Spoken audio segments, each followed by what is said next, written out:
All right. Before I jump into the agenda, let's all go around, have the videos on, say hi to everybody. If you're new, say where you're from, what instrument you play. And for those of you who are current members, introduce yourself to our new members by saying, so basically same thing, who you are, what instrument you play, where you're from, and last ice cream flavor you have eaten in this pandemic.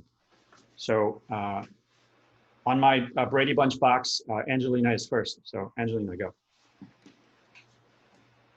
Okay. So my name is Angelina. Hey, everybody. Okay, rapid fire. I'm going to be a junior next semester. I'm a media arts and culture major, violinist. Last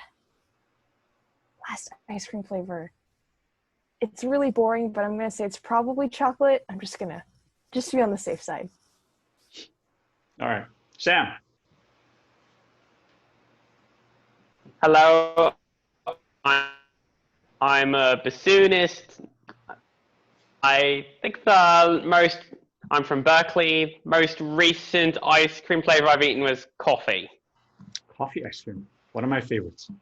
Joaquin.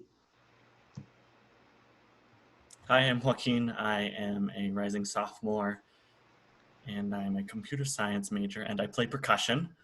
And I think the last ice cream was probably mint chocolate chip a while ago. Next is Francesca. Hi, I'm Francesca. I'm going to be my flow and. Well, you cut out for the very important part. So could you say that again? I said ube for ice cream flavor. All right. Sherwin? I am a rising junior, music composition and computer science double major. I primarily play the clarinet, and I'm learning the piano. And I literally just ate a caramel chocolate ice cream, which was way too sweet. So very, very recent. Yoli. Hi, I'm Yoli. I'm a rising sophomore and I'm a violinist. I'm a pre-med and diplomacy and world affairs major. And I had a lime popsicle earlier today. It's not ice cream, but it was really good. Shay? Oh, there we go. There you go. Hi, I'm Shay. I'm from New Hampshire. I play the violin. And I think the last ice cream I had was coffee, maybe, or green tea. Right. I stole it from my dad, so. Okay. My son is always stealing ice cream from me. Jonathan? I'm Jonathan. I'm from Los Angeles. Little louder, please. I'm Jonathan. I'm from Los Angeles. I'm a percussionist and an incoming freshman. And the last ice cream I had was cookies. Nice. Sarah? Hello, I'm Sarah. I'm from Los Angeles. I play violin. I'm an upcoming or rising freshman, and last ice cream flavor I ate was lemon cheesecake. It was like the weird mixture of things, but yeah. All right. James? Hi, my name is James. I'm an incoming freshman, and my last ice cream flavor is boba milk tea. Boba milk tea. Okay. Ella. Hi, I'm Ella. I'm an incoming freshman. I play the cello, and I don't eat ice cream because it makes my stomach hurt, but I had a pineapple popsicle the other day. Nice. Aya. Hi, I'm Aya. I'm a rising sophomore. I play violin, and I'm probably going to be a UEP major, which is Urban and Environmental Policy. And the last ice cream flavor I had was, I think, watermelon. Watermelon? I guess it was sorbet. Yeah, I don't think there was dairy, I don't think there was milk in it, but yeah, it was decent. All right. All right. Deirdre? Hi, I'm Deirdre. I'm a rising junior and I play viola and I'm an art history major. And the last ice cream flavor I had, I think, was mint chocolate chip. Okay. Chester. Hello, everyone. I'm Chester. I'm a rising freshman. I play the saxophone, and the last ice cream flavor I had was specifically Thrifty's cotton candy, which is where it's at. Okay, I'll have to try that one. I've never tried that one. Cotton candy, Thrifties. Okay, all right. Ethan. Hi, my name is Ethan. I'm a rising sophomore. I play bass, and the last ice cream flavor I had was probably like mint chip.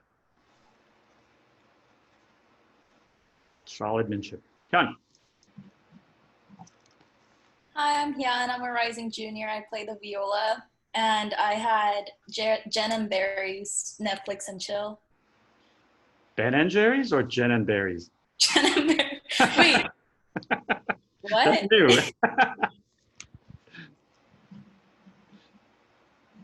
Maya.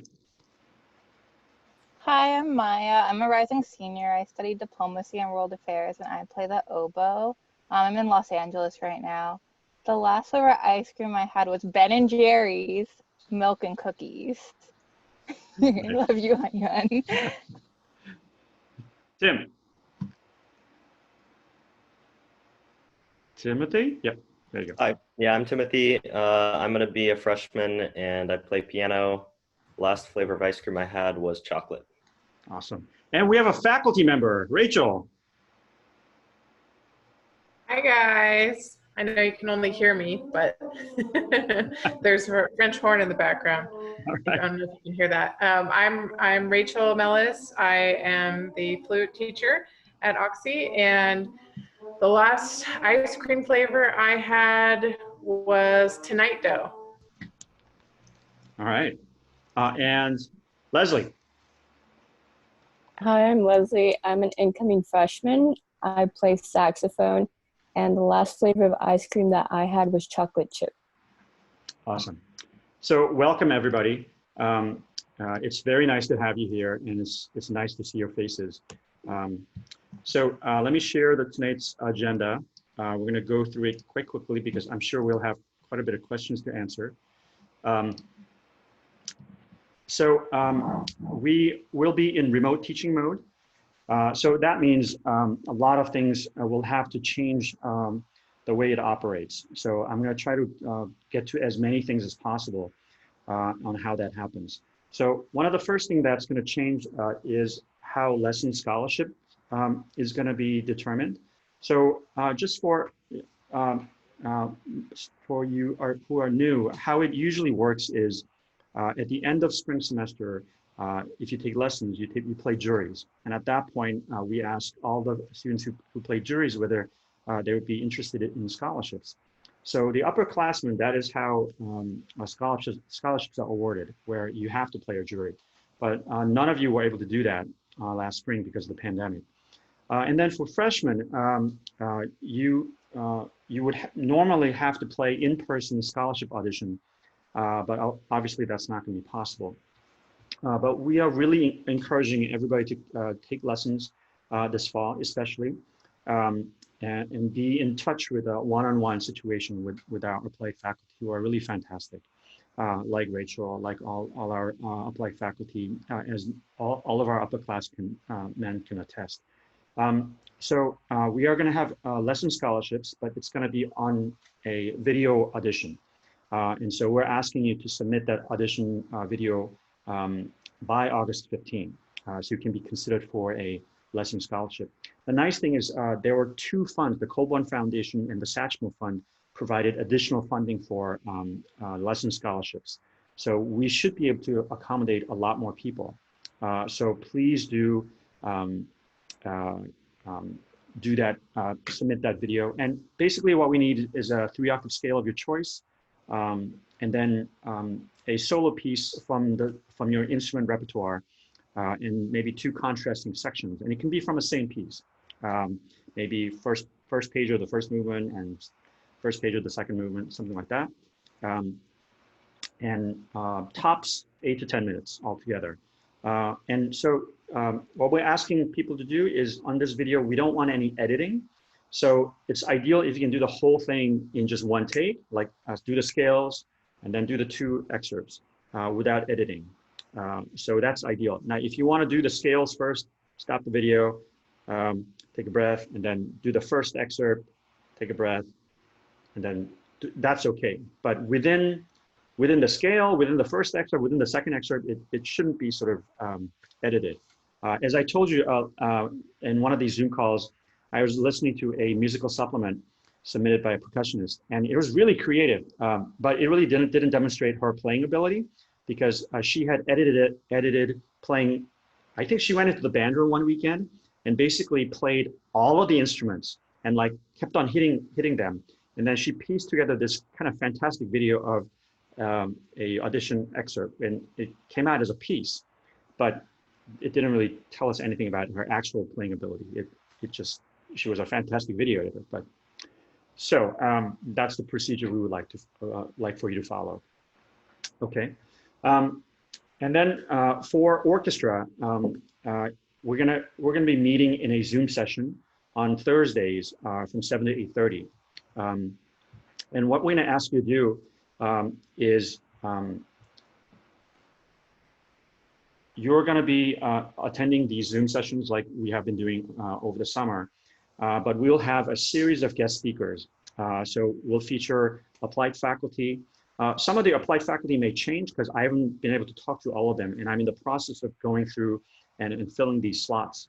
So we'll have guest speakers speaking about many different issues, ranging from inequities in the modern orchestra to pathway to the music major, and all the successes LA Phil has had by different initiatives like YOLA, and really fantastic speakers that I'm trying to line up. So we'll be examining not just our orchestra as an institution, with pitfalls and things to improve, but we'll be examining a lot of issues that face the institution of orchestra today, and we'll actually be able to take advantage of our wonderful faculty who are really embedded into this great musical scene of Los Angeles. So I'm hoping to have a way to interact with all of these guest speakers and applied faculty and share their insights about orchestra. And there will be other things where we'll try to put together a performative aspect of doing something together. But I'm leaning away from doing sort of a virtual orchestra because it's a very heavy-ended editing end. But for example, JB is going to talk about, we're going to have a joint class with music production class, and then we're going to actually talk quite a bit about recording techniques in this age. So there'll be things for us to examine that way. Chamber music will also be taught, and Gloria and I and the applied faculty will be teaching chamber music. But we're still discussing how that's going to actually function because we can't meet in person, but we would like it to continue. And there are a number of things we can do in that setting. You know, we had the collaboration with the composers in the spring. So we will try to make a positive experience for us to experience in chamber music as well. Okay, now let me just go back to the agenda. And then the scholarships, the stipulation of one of the scholarships is that you have to be part of an ensemble to be eligible. But we're going to extend that to not only orchestra and chorus and glee club, but also jazz. Jazz ensemble is not going to be offered in the form where people are meeting, obviously, but it's going to be offered as a jazz theory class taught by Sean Constantino. So if you're part of that course, then you'll still be eligible to apply for a scholarship. Okay. All right. So let me stop the sharing. And Trevor's at the door, so I'll let him in. Okay, so questions. I'll open up to the floor, and I'll do my best to try to answer all the questions that you might have about the fall and how it would function. Let's use the raise your hand feature because there are 2 pages of people, so I can't see the hands unless you use the raise your hand feature.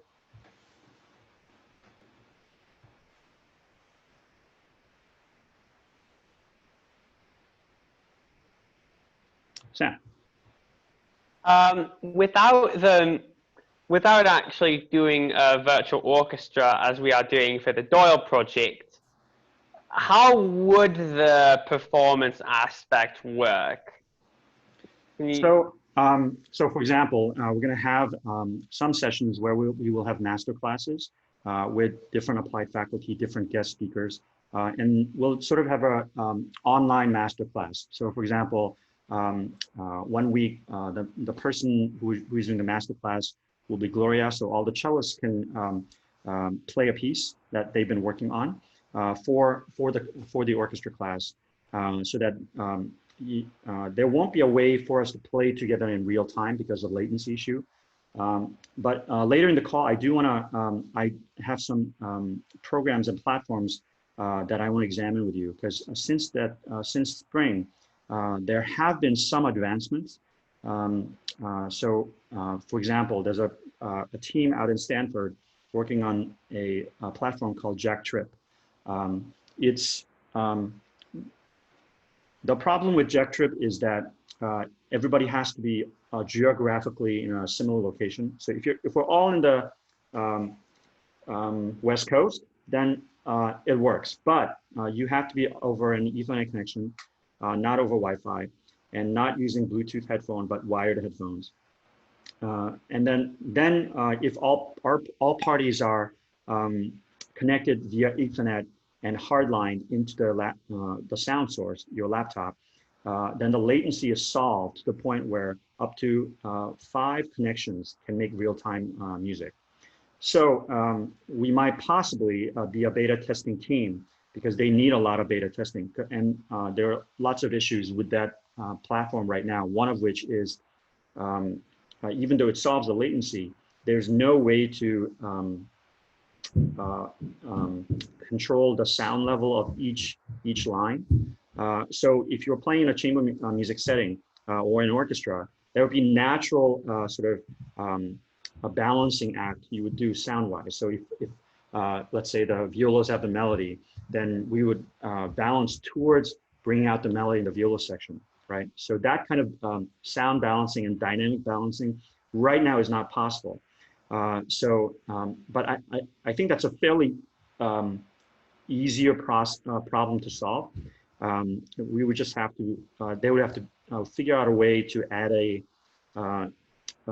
basically a mixer controller over the 5 inputs. Or we could just have the player just adjust the gain on their individual equipment. Doesn't matter, right? Yeah, right. But what's going to come out is the same. So right now there isn't a way to mix the balance. Right? Yeah, and also, how would master classes? Yeah, how would the master classes work for small sections like mine? Well, I mean, we can have a wind person come and do a master class where Cheryl will play and you will play and Maya will play, something like that. Okay, and then our applied faculty are also like Gloria and Michael wants to talk about how to practice, right? And so you're all probably looking at me like I know how to practice, but in fact, one of the biggest things I encounter, and doesn't matter what age group, when I encounter a lot of musicians, a lot of times no one has really taught them an efficient way to practice. And I think, in a conservatory where somebody would, maybe they practice 4 or 5 hours a day, that's a different kind of efficiency that they need. But I think for you guys, it's really important that you learn how to be efficient with your limited practice time, right? Because you will have all kinds of things as part of your computer science major, chemistry major, pre-med major, all of these different things that are at your attention. And one of the things I'm trying to cultivate in you is the ability to balance and juggle your life so that you can continue to have playing an instrument in your life. Now, some people, and this is a story I tell all the time, but when students come to me and says, Chris, this semester, I just cannot, there's so much coming at me, like I got to take a semester off. Yeah, but once you get out of school and you go to a job, it's going to be even worse.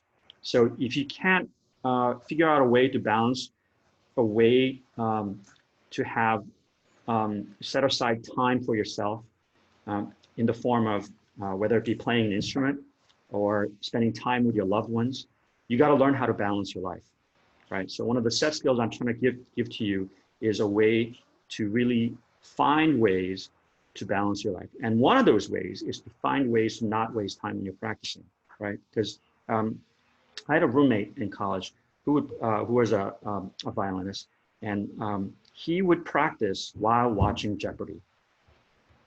So I would come home and he'd be watching Jeopardy, but he's doing his scales and arpeggios. I'm like, Brian, what are you doing? I'm like, I'm doing my practice. I'm supposed to put in my 4 hours. Well, if you do it that way, that's not going to really help him, right? So you have to find ways to focus in a way and that even if you only practice 10 minutes a day or 30 minutes a day or an hour a day, right? You're finding a really efficient way to focus and not waste your effort, right? How many times when you start your instrument, you just start playing from the beginning and then you fall down when you do. And then that's the place you continue to make the same mistake, right? There's a piano piece I learned as a 5-year-old and I make the same mistake in the same place, right? 55 years later. So if you learn how to figure out, so the phrase I say to you all the time is look in the pool before you jump in the pool, right? Before you start playing, look at the passage.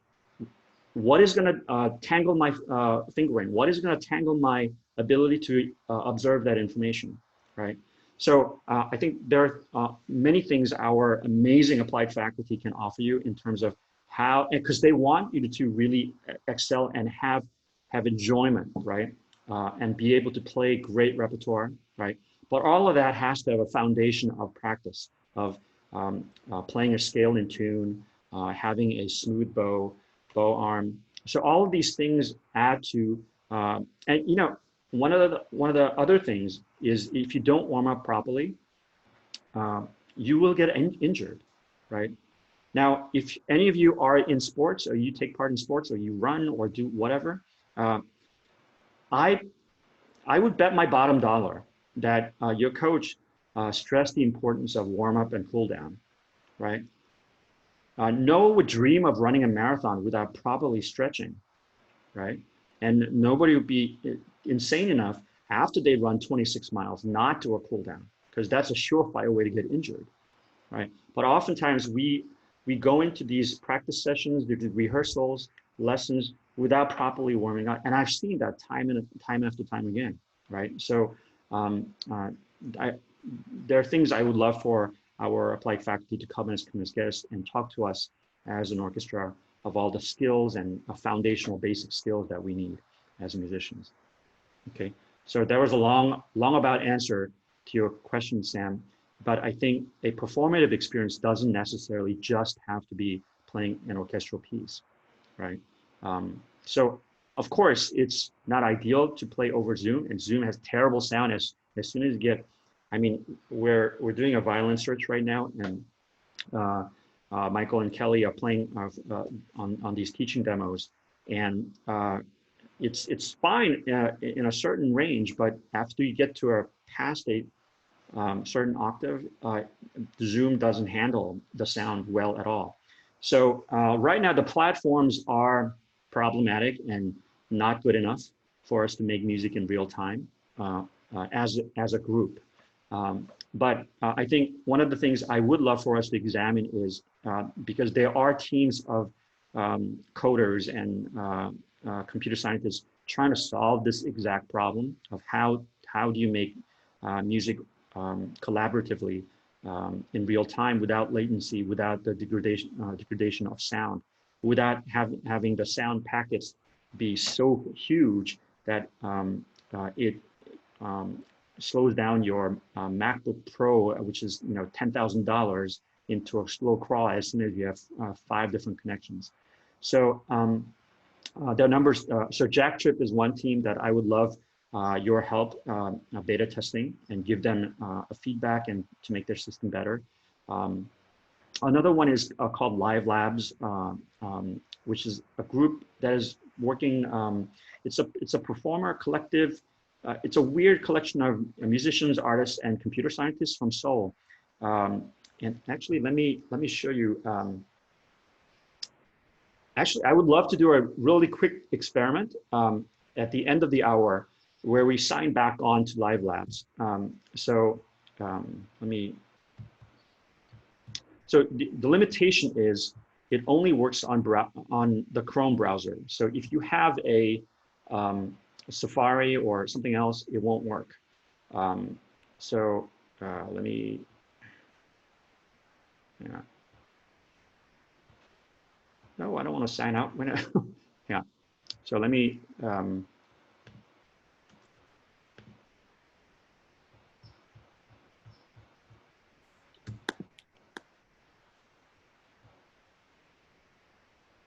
here we go.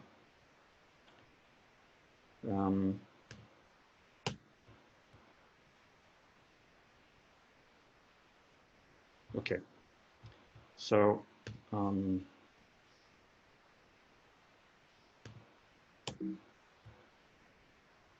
it's called livelab.app. And so you can change the input setting to a connected camera, and you can, I have a Zoom recorder hooked up, so I can change that configuration. So you have to kind of set up that setting before. So what I'll do is I'll send this link to everybody on the chat right now.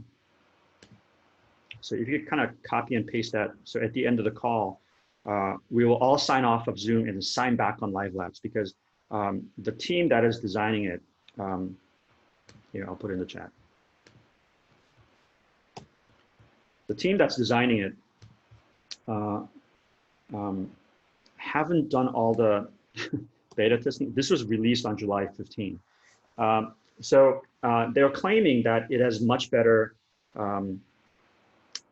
sound connection between users, but when I connected with six players, it was starting to degrade the sound. So, and then above a certain octave, it was also causing problems.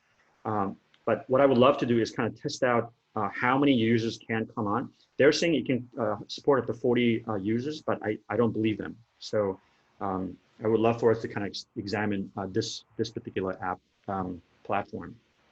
And the nice thing about that one is it's a browser-based interface. So you're able to create multiple camera shots. And so I think there's potential for it to be very useful, especially because you can utilize sound sources and video sources without any degradation. There's still compression happening, and there is a bit of latency issue. But from what I can tell, as long as each user has a fairly fast connection and doesn't necessarily have to be an Ethernet connection, it seems to be working pretty well. But the limitation is that you have to be, like you can't do it on the phone, you can't be on an iPad. They haven't written the code for that yet. So right now, it only works on the Chrome browser. Okay, I'm kind of getting into too many technical things, because these are things I do want to explore in depth with you later and through the fall as beta testers, and trying to maybe come up with a solution of being able to play together. But let me answer more questions about how fall is going to work.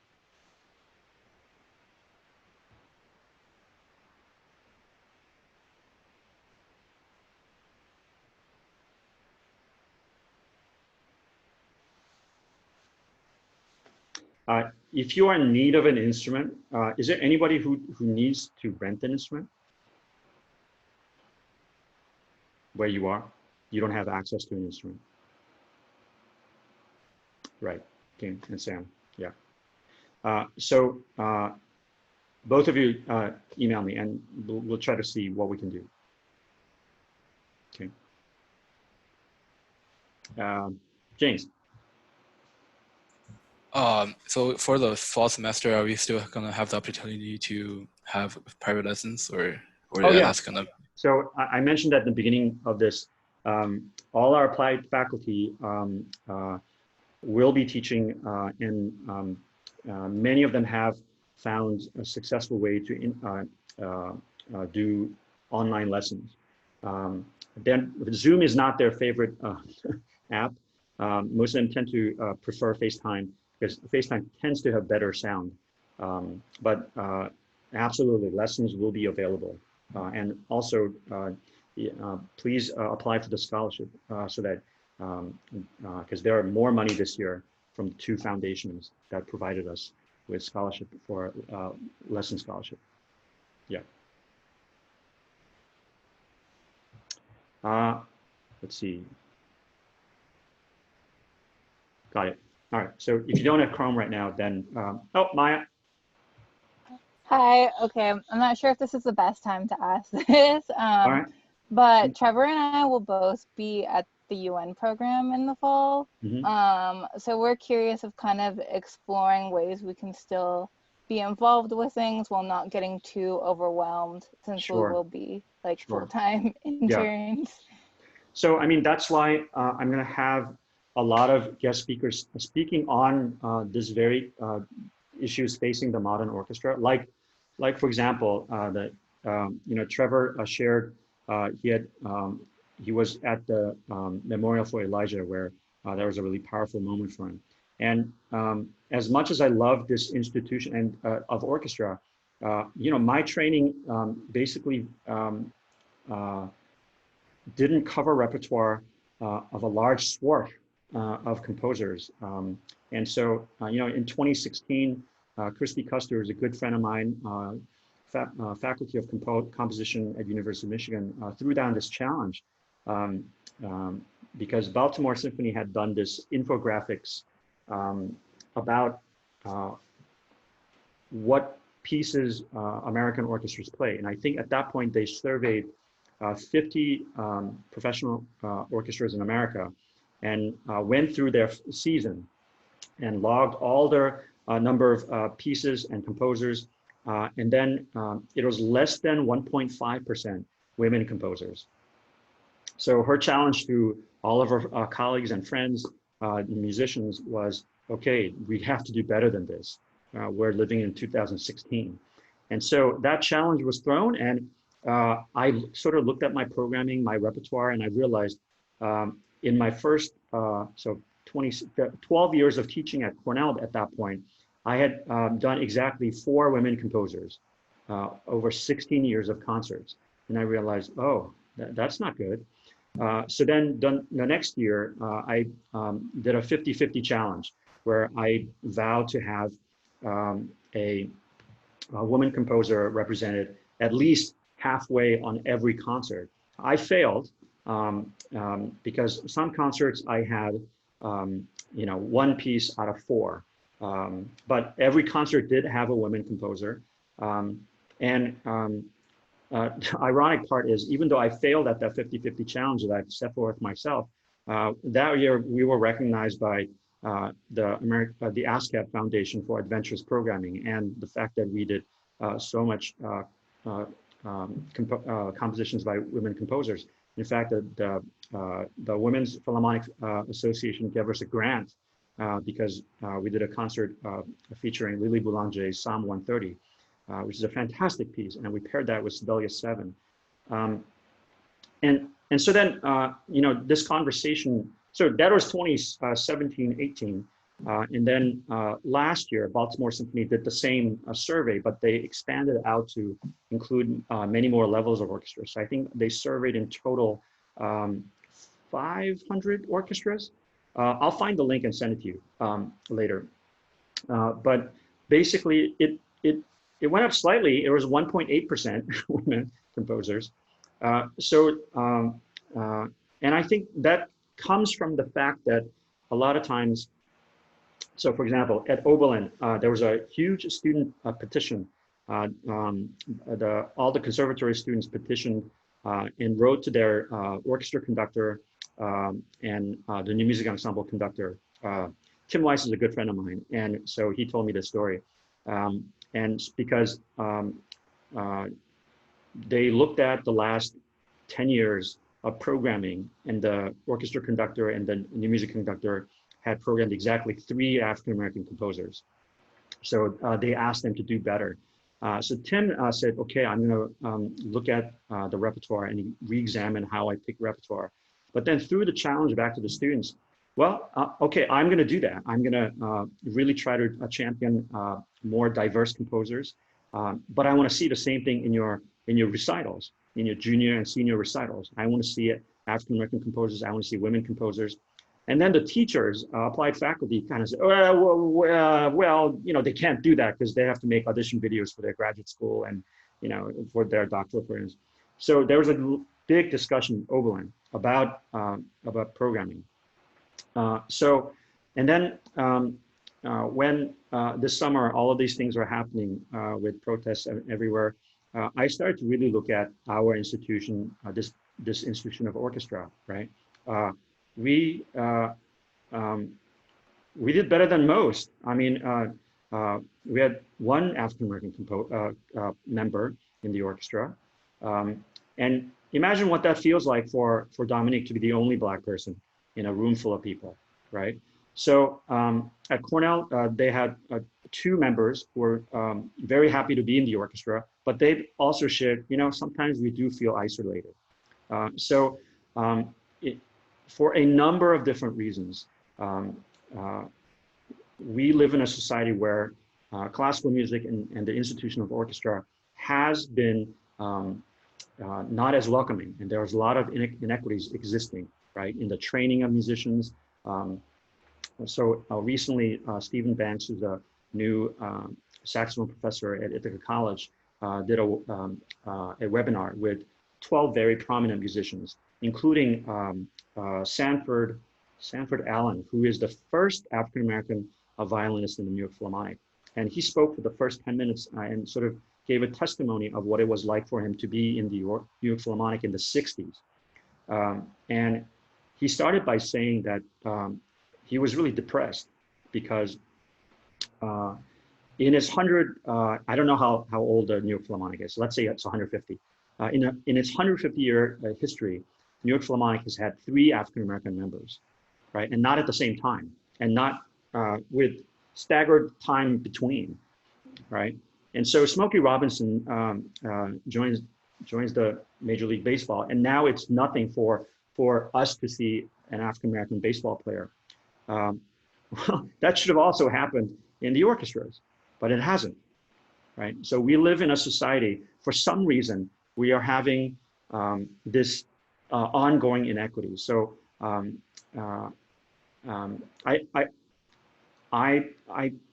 I think there needs to be a change. I think there needs to be more discussions of why this is. And it's finally starting to happen. Aaron Flagg, who is one of our guests that we're going to invite, he is the official spokesperson named by the League of American Orchestras. And this summer, they were having their annual orchestra meeting. And then they added this session because of all the protests that were happening. And it seemed like it was the wrong thing not to address this issue. So belatedly, they put together a unscheduled webinar with Daniel Romaine and Aaron Flagg and a few other people to talk about this terrible inequity that exists in the American orchestra. Why is it that we don't see more African American musicians? Why is it that the training of classical music is so lopsided, right? We see, if you just go to any conservatory, you will see many Asians. You will see many people from all around the country. But there is a serious lack of diversity in terms of African Americans present in the training of musicians, of classical musicians, right? Aaron, who wanted to be a bass player, was told, and he really wanted to play in the New York Philharmonic, and he was told by older musicians, no, you're going to do better with jazz, so play the trumpet. So now he's the professor of jazz at Juilliard. So these are things we should bring to attention, and I view all of you as people who will be at the forefront of supporting classical music in many different forms, right? And the simplest form might be if you have kids, I'm sure you will try to teach your kids an instrument, right? So that's the first step. Next step is I'm sure you'll be going to concerts. Well, hopefully the pandemic will be gone and we can actually go back to concerts. And I can't wait to take you all to Disney Hall and see our teachers perform. But I'm also sure at least half of you or a third of you will become board members of an orchestra in the city that you live and be active in fundraising and supporting the efforts of that arts organization. So I think it's really important for us to have this conversation with you because, you know, when I was a musician freelancing in Boston, I would sit around my roommates, and we lived in a house in Brighton with 5 musicians. We were all freelancers, and we played in 4 or 5 different freeway orchestras. That's what they're called because it's not a orchestra like LA Philharmonic, where it's a salaried position and you know that's your job. It's the highway orchestras are basically, they do like 6 concerts a year, right? And it's made up of freelancers who are driving from anywhere from Portland, Maine to Rhode Island, Providence, Rhode Island. And that's a stretch of about 650 miles, right? So living in Boston, all the 5 musicians we were all shortly out of school. We had just finished our graduate degrees and we're trying to put together a living playing from highway gig to highway gig without health benefit, without a 401k, without any benefits whatsoever. And a lot of these arts organizations were living on the backs of young musicians, and they still are. And in fact, around Los Angeles, there are orchestras that have just stopped playing. And so what happens to the musicians who are employed by these orchestras? You know, LA Philharmonic is facing a $90 million loss of income because the Hollywood Bowl is canceled. The next season is canceled. Its performances are canceled. They're trying to find ways to interact and do things. In fact, right now, I'll send you links to there's an amazing thing happening in Disney with the LA Phil. They're doing this every year in the summer. They do a 3-week-long national Yola festival. And they're still doing it, and they have lots of speakers. 3 years ago, I was invited to attend. So they have a 3-part portion. One is they bring together all these young students aged 8 to 18 who play in El Sistema programs across the country. And they form 2 super orchestras, one senior, all the high school kid orchestras, and all like 8 to 14-year-old orchestra. Gustavo Dudamel conducts the top one, and the second one is, I think this year, Thomas Wilkins is the guest conductor. So there's one portion of that is these young musicians come and they interact with each other, and most of them are Latino and African American. And you see on stage this black and brown orchestra, and it's amazing because you've never seen anything like this, right, anywhere, except all these new El Sistema programs that are really taking their cues from the Venezuela El Sistema programs and starting a US El Sistema program. And it's really unique because it's designed to target students who come from lower socioeconomic backgrounds. Because even our orchestra world, in the youth orchestra world, we have a very segregated system. Many of you have played in these flagship youth orchestra national in your cities. And most big cities have a flagship youth orchestra. And I have many friends who conduct them. They are full of Asians and whites, and very, very few African Americans. The Pacific Symphony Youth Symphony, which is a fantastic Youth Symphony. I guess conducted them in March. They needed a conductor to run a few rehearsals. And I asked for a roster before I came to see them. And I mean, I knew it was in Orange County, yeah, and they rehearsed at UC Irvine, but come on, it was like 90% Asian, and I'm Asian, so you know, I love working with Asians, but okay, there's something is wrong with this picture, right? And then so this terrible segregation that we have with El Sistema programs, which are not Asian, not white, and then these sort of youth orchestra programs that are it's fee paying, and they usually tour into Europe in the summer once every 4 years, that kind of thing. So that's a big problem, and that's a big conversation that needs to happen of why that is, right? But I lived in Ithaca for 15 years, and when my child started going to a BJM, Ithaca, by all metrics, is a progressive town, right? It's a college town, and when during the election, when you're not in Ithaca anymore because you start seeing Trump plackets, right? Where all the plackets inside Ithaca was Hillary plackets, and so so it's supposed to be a really progressive town, but there are 5 elementary schools in Ithaca, and Cayuga Heights is pretty much 90% white. Northeast is pretty much the Asian ghetto. There are 50% Asian students. And then BJM, which was our school district, because that's where my house was. And there was, at that point, 80% African-American. And I'm like, what? Isn't this Ithaca? What's happening?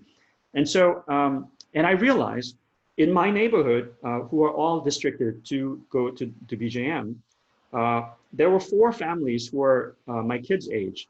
And I was like, don't you guys go to BJM? They're like, oh no, we open enroll our kid and we have our kid go somewhere else. Oh, okay. So so all the white families don't want to send their kid to the black school. And this is Ithaca, which is a progressive school, right? So, and then I looked at actually the school district maps, right? And it was not a map that made any sense, right? So just as the Congress is this weird shape of spider-like linkage of things to maximize African-American votes and or Republican votes, it's gerrymandered to the point where you don't, I don't understand who made this district map, right? So that happens in every level of our culture, right? So I'm sorry, my generation and my dad's generation did a terrible job of, from the 60s, right? Of moving away from segregation and racial injustice. And we're still doing a terrible job, right? So this conversation is important because you need to not make sure you pass this terrible legacy on to your kids, right? It has to stop. This injustice, this inequity has to stop. So one of the ways we're going to stop this is by having sometimes it'll be a powerful and painful conversation, right? Because we're going to be asked to examine, I'm not a racist. Why you bringing this subject up to me, right? Because that is oftentimes the reaction when we try to bring this exact subject up. And in fact, Aaron Flagg, he was hosting this webinar for the League of American Orchestras. And this was not a pleasant webinar. There was a lot of people sort of like, you know, we claiming like we try to do outreach, we try to do engage with the African American community. You know, my first job out of Michigan was to be the assistant conductor in Louisiana for two seasons, and I love that city, and I will cherish that city. And the 2 years that I spent there is full of memories that I will never forget. Positive. And part of that is that my English teacher, who was a jazz musician, white guy from Jersey, would spend his summer, every summer since he was 18, going down to New Orleans to play with these octogenarians. So the very first thing that happened when I got the job, I called up Mark and I said, hey, all the stories you've been telling me about New Orleans, like I'm going to be working there for 2 years. So Mark basically said, okay, I'm going to call all my friends. And all of his friends are these 80-year-old, 90-year-old jazz musicians. And basically, I would get a phone call. I moved there on July 1st, and I thought I was going to die. It was so humid there. And the air conditioning in my apartment didn't work. So I basically lived in the symphony office. But my day basically in the month of July consisted of going to jazz concerts because I got invited by this 80-year-old jazzer, right? So I show up in the Ninth Ward in this jazz bar, and I'm the only non-Black person in that jazz bar. That was my summer, right? And I got to know so many musicians. So now comes the beginning of the symphony season, and the symphony season's first concert that I was assigned to was a park concert in the Garden District. Now, if you know anything about New Orleans, the Garden District is where all the white rich folks live, okay? And the Ninth Ward is where all the poor jazz musicians live. And so all of a sudden, I was tasked with coming up with a program for the park concert in the Garden District. So I said, hey, we're in New Orleans, and I have all these jazz friends, and we have charts. Why don't we do a jazz concert in the park? And the reaction of the musicians committee was, no, that's not a good idea. Like, we can do Sousa marches and, like, you know, the typewriter or something like that, you know, but yeah, we're symphony, we don't do jazz. I was like, no, you should do jazz. We're in New Orleans, it doesn't matter. But I met such flack, but I said, I went to the executive director and I said, I think this is, if I would like to do this, and I would like to support to do this. And the executive director went to bat for me and said, yeah, you can set the program. So we had 3 jazz musicians who brought their own charts, ranging from where it was like beautifully engraved parts to chicken scratches, where we had to figure out what note is that. And there was a moment where this drummer would, in rehearsal, just put solo over his solo, like not notes or like a number of bars. It just said solo. So I'm conducting, and we get to this bar, and like, how do I know you're done? And it's like, you'll know. I'm like, okay. So, but that experience of being an assistant conductor with a regional orchestra in the city of New Orleans, I met so many situations that I felt like, okay, this is not a good situation, right? Because the way they were thinking about the orchestra as an institution was such that they didn't want it to be something else. They defined it as this Western European Beethoven, Brahms. That's where pure music is, right? So this idea of doing something that goes against that grain, right, was something that they were not comfortable with, right? And half the orchestra in the evening, they have jazz bands that they play in. So it's not like they can't play jazz music.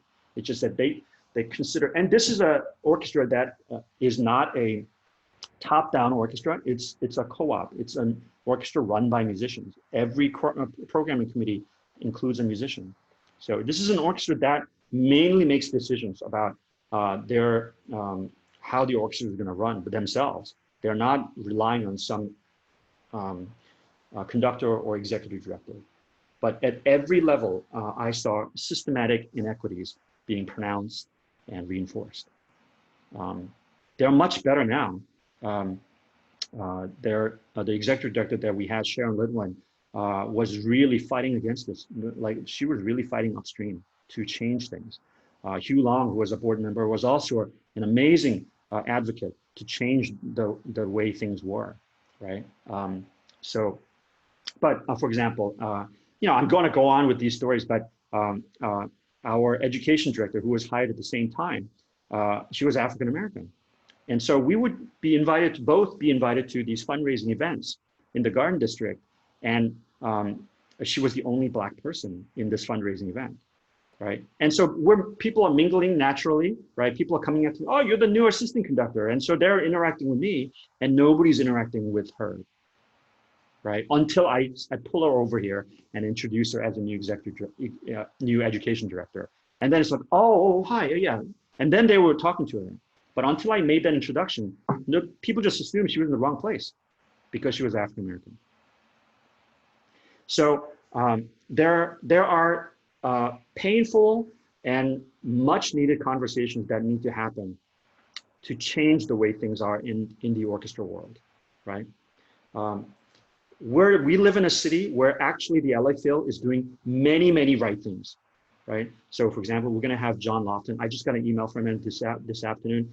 He confirmed as a speaker. John Lofton he plays the bass trombone in the brass section, and he started the resident fellow program. And the resident fellow has always been an African American musician. So all the efforts with Yola, one of the things that happened by hiring Gustavo Dudamel was they really wanted to reach that population of the city, which had been long ignored, right? So the Nuclears are starting in 4 different sites, right? And have been going for a number of years. They're building this amazing new center designed by, what's his name? He designed the Disney Hall. Architect, famous. Help me. Who is it? Was it Frank Lloyd Wright? Yeah. No, not Lloyd Wright. No, Frank Gehry. Frank Gehry. Thank you. So they're designing this new Yola Learning Center in where's the new stadium going in? The same neighborhood. The Ram Stadium. Don't you guys read the news? I live under a rock when it comes to sports. Okay, it's a very African American neighborhood, but they're building this a new learning center. I'll send you a link to that. So LA Phil is doing so many right things, right? And they're leading not just in terms of changing this way of how an orchestra is. I'm so I feel like I'm so privileged to be able to access all of these efforts. Like, last year they celebrated the 100th year of the Los Angeles Philharmonic with so many commissions. My wife's been commissioned by them to write a piece for them next year. And they're doing a big series of concerts focusing on Korean American composers and Korean composers. Eun Suk Chin will be here. My wife is upstairs trying to write that piece right now. And so there are so many things that are being done that's right? And I want you to know about those, right? So we're going to have speakers from LA Phil. Our applied faculty who are LA Phil players are going to be speaking up and talking about their experience. So this is a conversation that is going to be really fruitful and interesting for us to have, right? Because you will be having these conversations when you get to these places and leading an arts organization as part of our orchestra board, part of a volunteer staff, part of a community leader, that you're going to be leading these conversations. So I want you to have that experience, right? And the greatest advantage of you guys being students at Oxy is you have access to Los Angeles, the greatest city in the world. And don't fight with me on New York. It's got pros and cons. So two great cities, right? But you have access to LA, okay? So let's take advantage of LA and really dig our teeth into what LA Phil has to offer, learn from them, right? And be part of that conversation that changes this beloved institution we call orchestra, because it's not enough to just love the old canon, old war horses, right? If you really love something, then you have to make sure it is constantly evolving and changing for the better, right? And speak up when something is not right, right? You are going to be in situations, and as I try to teach you all the time, music, our interaction with music is a microcosm of how we interact with our world in all kinds of levels, right? So playing a musical phrase, what do we have to do, right? You got to listen to your partner, right? So we got to have the ability to listen to our partners, our colleagues, our friends, our fellow human beings, right? If somebody is hurting, you got to figure out, let's make that stop, right? And right now, our society is really hurting. So many of our members of our society hurting in such a terrible way, right? I'll send you, I just attended a Racism 101 webinar at Oxy, which was so fantastic because it lays out the racial issues at every level of our society, you know, from districting to mortgages, to racial profiling, to you know, number of Black CEOs, 3 in the 5 Fortune 500. So all of these things, right, is the context at which we're going to have this conversation about the inequities in the institution of orchestra, and we're going to change it because you will be the ones who care about it, right? Care enough to change it, right?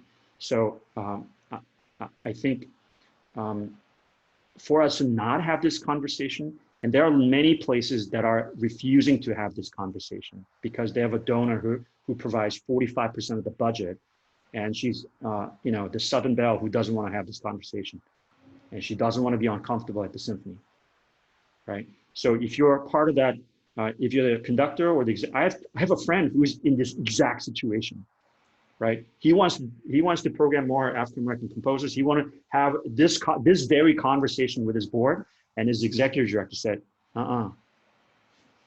as soon as she's alive, we can't have that conversation. So we are in a place where we can have this free conversation to try to bring about change. And I'm going to bring the industry's best people to have that conversation to you, right? Aaron Dworking is the founder of the Sphinx Foundation, and he's an amazing speaker, and his book will be on the reading list. There won't be a test, but you'll get to engage with him and talk to him and ask him questions about his amazing book that he wrote. We're going to have Aaron Flagg, who's the main spokesperson that the League of American Orchestra has identified as the most articulate and most passionate advocate for this racial justice. We're going to have John Lofton of the LA Phil talking about the Resident Fellow program. And the list goes on, okay? And so I'm really proud of this set of speakers and this initiative. And I hope we can really engage with our speakers and make a change that's going to affect not just how we do things, right? But how this institution works, right? Because you're going to be part of this conversation for the rest of your life. And you're going to encounter people that say things like, oh, the 3 Bs, Bach, Beethoven, Brahms. That is the holy trinity of classical music. Okay, at one point, right? So that evolution of the music we play, evolution of how we train our musicians has to happen, which is not happening in enough places, right? Okay. This is a subject that I'm really passionate about, but I don't want this to be a sort of Chris Kim's agenda into your heads. I want you to also become passionate about this. So I'll send you some reading lists, but I want you to do some digging about how things are right now in the orchestra world, right? And again, we are focusing on the orchestra world because the course that I teach, and you are taking orchestra, right? So that's the microcosm, right? But the microcosm also represents how you interact with the rest of the world, right? So if you can solve this problem in the orchestra world as the institution, that's a big step. That's a big advantage, a set of tools we have to solve it for the rest of our other interactions, right? The ability to talk about this with people who are so passionate about, you know, I'm a classical music nerd. I will admit it fully, okay? So when I was first thrown down this challenge of, you know, there are other music that you should know. You know, my first reaction was Lily Boulanger, never heard of her. Like, if none of my teachers talked about it and I've never encountered it, well, it must be not good, because, you know, one of the biggest argument people make is history has this sifting means of sifting the bad composers out. So the ones that are left standing at the end, like Bach, Beethoven, and Brahms, are the only ones that's worth our time. Okay, That is a really misguided way of looking at things. And often people who say this exact thing have never even actually studied a piece by Lully Boulanger in close adherence. As the first time I started looking at Lully Boulanger's music, I was completely floored. How come nobody ever put this in front of me? Why didn't anybody talk about her music? Right? And there are so many composers like that. Grażyna Bacewicz, who was a Polish woman composer. She was a virtuoso in violin and piano. Okay, and she was such a prolific composer. Florence Price, she wrote a piece that the Chicago Symphony premiered, right? 2/3 of her work are destroyed and lost. So there is and Louis Farrand, the composer we were going to play, her overture. She was the first woman composer of the Paris Conservatory. Okay, now just think about the crap she went through, where half of her works are lost or destroyed because of jealousy of these tiny, tiny men who can't stand seeing a woman being in charge, right? That is injustice. Okay, so I'm getting angry because you should all be getting angry at this injustices that have been permitted to go on and be accepted as a way to defend the Western canon, right? So once first time I got to Cornell, I met a musicology professor, Judith Pereno. I hated her for the first 3 years. You know why?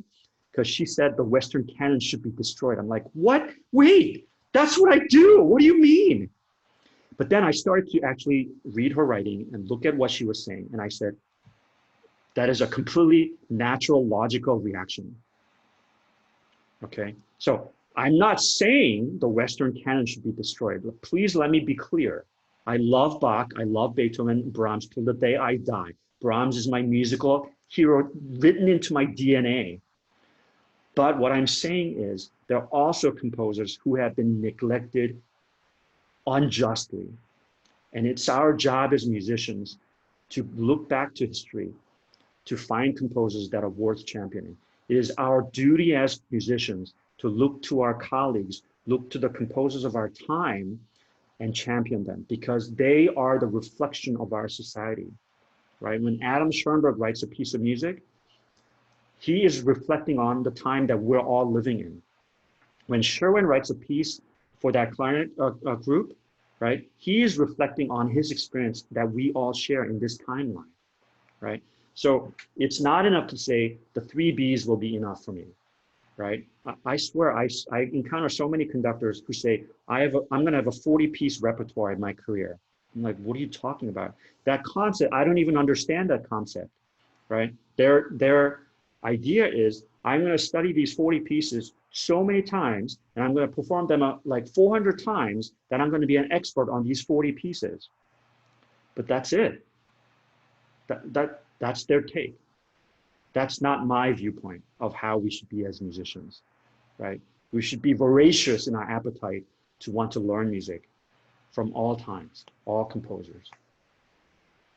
Okay, so okay, I got a little got on my little sandpit and these are the things we'll be approaching and discussing in detail and depth this semester. And you know, we can't meet in person, so nothing is going to replace that experience of making music together. But I'm going to be damned if I'm going to let that get in the way of giving you a musical experience.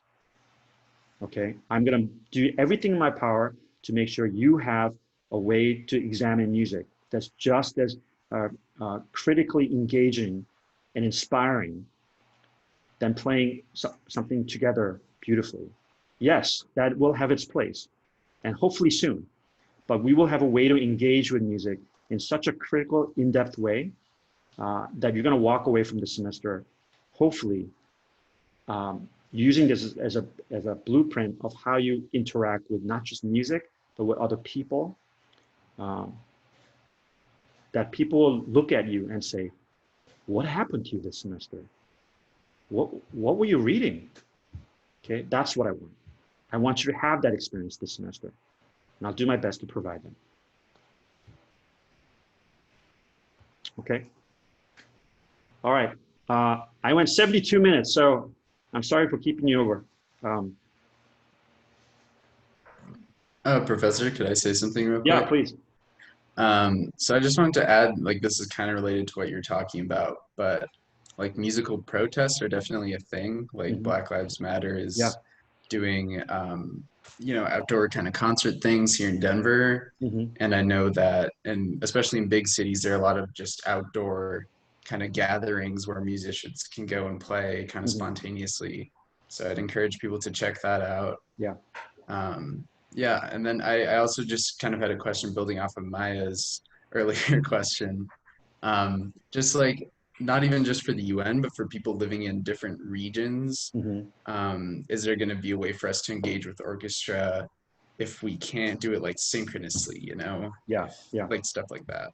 Yeah, I mean, absolutely. I think, so for example, you know, Pauline Oliveros has this a piece which doesn't have to be, have to worry about latency, and it has to be synchronous.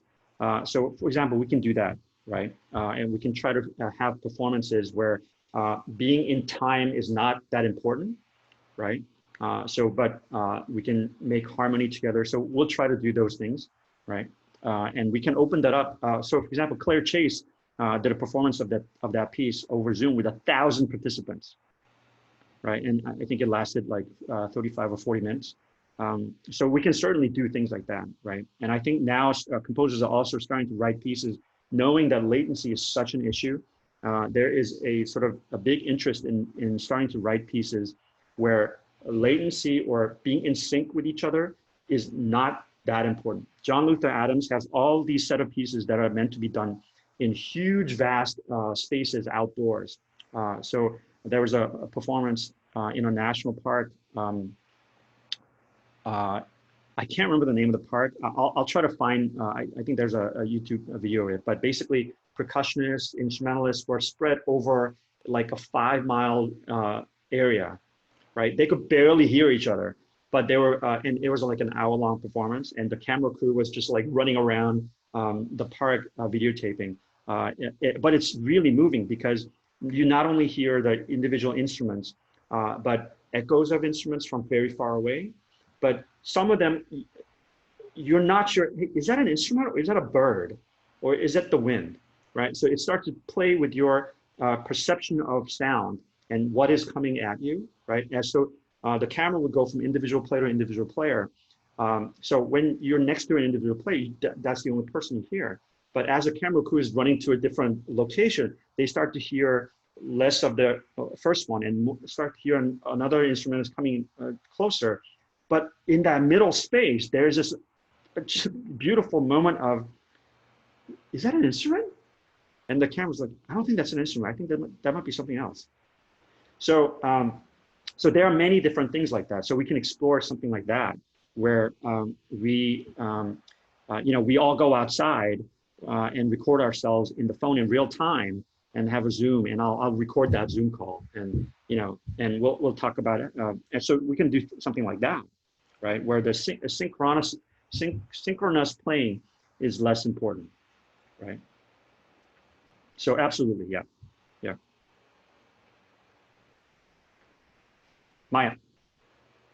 Yeah, I'm just thinking, like, going off kind of like a lot of what you said earlier in regard to like some of the critical discussions that we'll be having. I'm just thinking about like the need for like a very intersectional approach, and looking also about like sexuality issues. Like I know last semester I was trying to do some research when I was writing that piece on Louise Farrenck for one of my classes, and I was trying to like look for composers who are trans or who were like openly LGBTQ, and I just had like the most difficult time. Yeah, so one of the guests I'm going to bring in is Robert Deemer, who's the founder of the Diversity Institute database. So you can do searches, not just for African-American composers, but transgender, like all kinds of categories.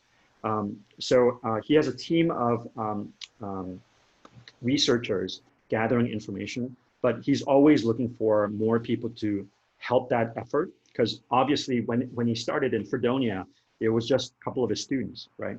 So the reach he had before he exploded out into internet was that this database didn't really have that many names. But I think now there are about 20,000 entries in that database. And his dream is that it becomes the most thorough database. I'm trying to convince him to add a performer feedback category so that people can put down when it was performed by which orchestra, and then what the difficulty level was, and whether the second harp plays only 2 measures. So all the things that when conductors and performers look at the database, because right now it only has the composer, name of the piece, length, right? And then sometimes publisher. So then you have to do a lot more legwork to actually find the piece, right? So in some cases where they have links to a YouTube link, so you can actually hear this piece, but most of the database is missing a lot of information, right? So the entry is there, but that's not really useful, right? So he's going to be one of the guests talking about that project, because it's not a finished project. It's an ongoing project that can be added onto, and we can be part of that process. Yeah, but you're absolutely right. When I was a student at Northwestern and Michigan, right, I lived at the music library. I basically, after a couple months, knew exactly where to find every piece, right? But that didn't include a lot of pieces by African American composers because they just didn't have any. So, and then once I learned about Lily Boulanger and Louis Franck, and the same story keeps appearing, right? Mendelssohn's sister was a fantastic composer, but her dad said, no, Felix is going to be the composer of our family. So over and over in history, women were told to step aside, even though they were much more talented and better musicians than their younger brother or whatever, than their husband. Unfortunately, many of their works were either destroyed or they were discouraged from pursuing their career further. Lily died. So, and Lily Boulanger had a huge advocate in her older sister, Nadia Boulanger, who basically is the godmother of the American composers. Copland, you name it, the American composer, and studied with Nadia Boulanger. But she had also a long career as a conductor, and she would champion her younger sister's music. Was the fiercest advocate. And if it wasn't for her, Lily's music would have been completely lost to history, right? So we really need advocates for women composers of the past to make sure their works are not obscured and destroyed and lost, right? So yeah. Okay. I talk too much, and I would love for us to be involved in more talking in our conversations, especially when we have these guests, right? I will always assign some speaker appearance reading or video that I want you to look at and respond to, so that, because the worst thing would be to have this amazing person here and then they ask, do you have any questions? And there's a sea of crickets, okay? Because I want you to really interact and dig their brain and pick at their brain, okay? All right. Okay, I will write up the notes, send you links to all the things we talked about as much as I can remember. Okay, see you on the next one. Our next one is scheduled for, can someone remind me when?